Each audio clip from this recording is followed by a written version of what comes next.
ٹھیک ہے چچا جان میں جا رہا ہوں، اور میں تو چاہتا یہ تھا کہ آپ نکالیں، میں محمد رسول اللہ کے پاس جاؤں، مزید دین کو سیکھوں مدینہ میں۔ ٹھیک ہے جاؤ۔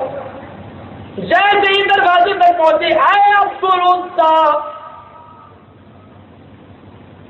ایسے نہیں، جانا ہے تو میری ساری چیزیں اتار کے جاؤ، سر پہ جو امامہ باندھے ہو یہ میں نے دیا، اس کو اتارو۔ عبدالعزیٰ کو دیر نہیں لگی، اس نے امامہ سر سے اتارا اور چچا کے پاس پھینک دیا، یہ لیجیے۔ عبدالعزیٰ یہ جوتے بھی میں نے دیے ہیں، یہ بھی اتارو۔ ہاں چچا جان میں پیدل چلا جاؤں گا، ننگے پیر بھی چلا جاؤں گا، کوئی بات نہیں، یہ جوتے بھی آپ کے لائے، اور عزت کے ساتھ چچا کے پاس رکھ دیے۔ وہ ظالم چچا، پوری زندگی غلامی کرانے والا چچا، آج کرتا بھی نہیں چھوڑ رہا ہے کہ اتنے دن غلامی کی ہے، چلو اتنا ہی چھوڑ دوں، لے کرتا بھی اتار کے دے دیا۔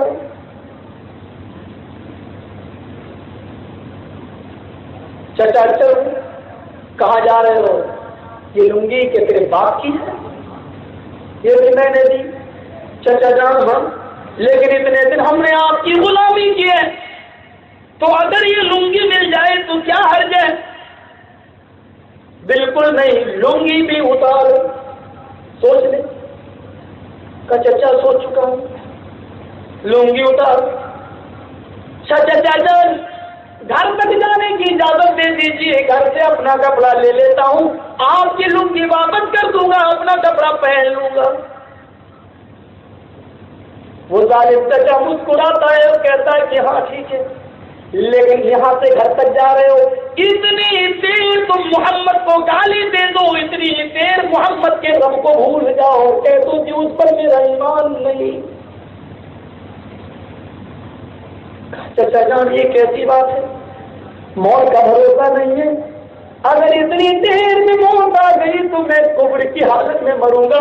چچا جان اتنا بڑا ظلم نہ کرو، میں آتا ہوں آپ کی لنگی دے دوں گا اگر زندگی سلامت رہی۔ کہا نہیں، یا تو ابھی اتارو یا پھر گالی دو میرے سامنے۔ عبدالعزیٰ نے اپنی لنگی کی طرف دیکھا، نظریں آسمان پہ ڈالی، سامنے چچا کی بکری بندھی ہوئی تھی، اس کی نظر بکری کے جسم پہ پڑی، اس نے سوچا یہ بھی تو اللہ کی مخلوق ہے، یہ بھی تو پڑھنا رہتے ہیں، اگر میں بھی تھوڑی دیر کے لیے پڑھنا ہو جاؤں تو کیا فرق پڑتا ہے؟ ارے ہمارے جسم سے تو لنگی جا رہی ہے، ہم سے پہلے جو ایمان لائے ان کی تو جانیں چلی گئی، ان کی تو گردنیں کاٹ دی گئی۔ تھوڑی دیر عبدالعزیٰ نے سوچا کیا میں اس بکری کی طرح ہو جاؤں گا؟ پھر اس نے کہا چچا نے جلدی کر کیا سوچتا ہے؟ اس نے کہا سوچتا کیا ہوں، فوراً لنگی کھولی اور اب لنگی کو عزت کے ساتھ نہیں رکھا، لنگی کو لپیٹا اور اس کی تہ بنائی، اس طریقے سے لپیٹا اور لپیٹ کر چچا کے منہ پہ یوں مارا، پکڑ ساری چیزیں تیرے حوالے، اب میں تیری غلامی سے آزاد ہوں، اب میں تیری غلامی سے آزاد ہوں۔ چچا نے کہا اپنے شرمگاہ کی طرف سطر کی طرف دیکھ، اس نے کہا چچا جان الان انا مومن انا مومن انا مومن، اب تو میں مکمل مومن ہوں، اب تو میں مکمل مومن ہوں، اب تو میں مکمل مومن ہوں۔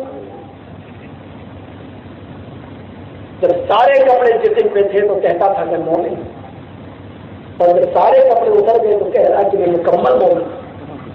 اس حال میں لفظ مومن کیسا لگ رہا ہے؟ ہر نوجوان ذرا سوچے، ہر مسلمان ذرا غور کرے کہ ایک مومن کا سچا ایمان کیا ہوتا ہے، کہ وہ دین کے لیے کس حد تک قربانی دے سکتا ہے، کس حد تک وہ دین کے لیے قربانی دے سکتا ہے، شریعت محمدی کے لیے قربانی دے سکتا ہے، کہ اس نے اپنے جسم سے لنگی کا اتار دیا اور کہا میں مومن ہوں، پکا مومن ہے۔ یہ تصور بھی نہیں کر سکتا کہ یہ ایسا دکھ رہا ہے۔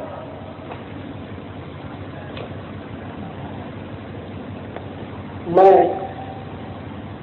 لندن والوں کی دعوت پر برطانیہ کے پروگرام میں برمنگم میں کانفرنس تھی، مجھے وہاں سے انویٹیشن کارڈ آیا تو میں گیا، ویزا لے گیا۔ تو برطانیہ ایمبیسی میں، یو کے ایمبیسی میں جب میں گیا دلی میں، تو میرا انٹرویو لیا انہوں نے، تو کہتے ہیں کہ آپ وہاں چلے جاؤ گے؟ میں نے کہا کیوں؟ جب دعوت نامہ آیا تو جاؤں گا۔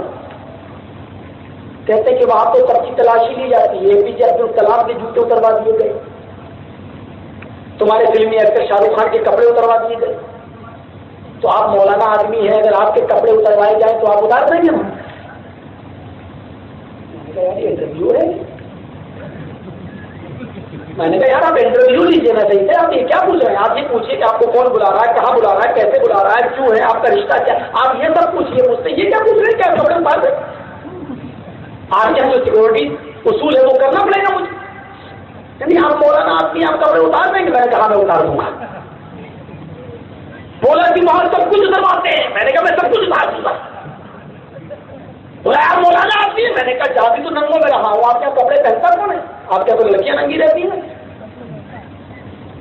بولا بیٹا تمہیں مل گیا ویزا، لکھ کے اس نے ریفیوز کی مہر لگا نہیں دیا ویزا۔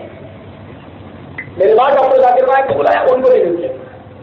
اب وہ بڑے آدمی تھے، انہوں نے تو خیر کیس کر دیا یو کے کے اوپر، کورٹ میں، یو کے کورٹ میں، اور وہ سب انٹرنیٹ سے کیس کر رہے ہیں، کیس لڑ رہے ہیں، اور اللہ کا شکر ہے جیتے بھی ہے کیس، لیکن جیتنے کے بعد بھی کیا ان سے کہہ دیا کہ ہمارا ملک آپ کو اجازت نہیں دیتا، آپ کیا کر لیں؟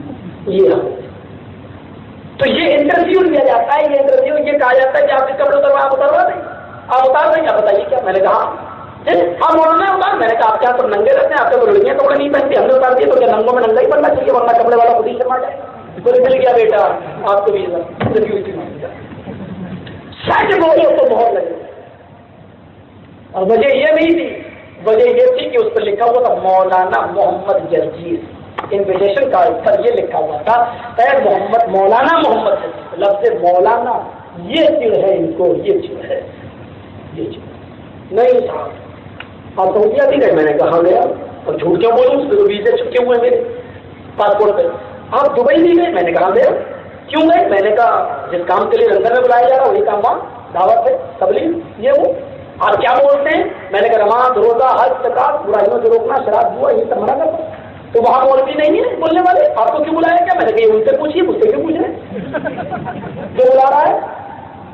یہ انٹرویو ہوتا ہے، انٹرویو اس ملک میں خاص۔ اب دیکھ لیجیے اس بیچارے کو پکڑ لیا، دیکھا نہیں ابو جندل پیپر پڑ گیا، داڑھی ہے لمبی، اور آپ کے راشی ایئرپورٹ اٹھا لیا جا رہی ہے، یہ سب